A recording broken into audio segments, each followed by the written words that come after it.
A central bank changes one number by a fraction of a percent, and somehow your mortgage, your savings, and your credit card all feel it. How does one decision move everything? The central bank sets the policy rate. This is the rate that anchors short-term borrowing costs across the economy.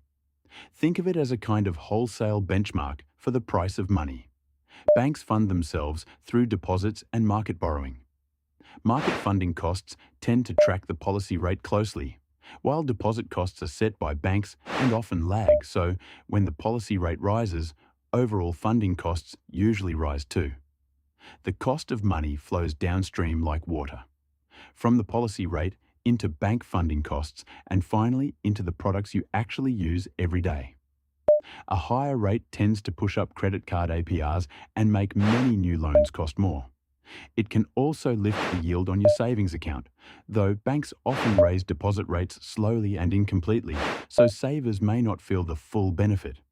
On a typical mortgage, a single percentage point higher can add a meaningful amount to your monthly payment.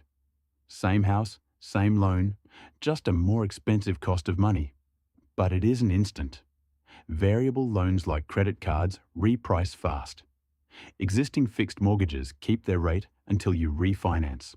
New fixed mortgage rates track long-term bond yields and expectations, which can move differently from the short-term policy rate, so the ripple reaches different products at different speeds.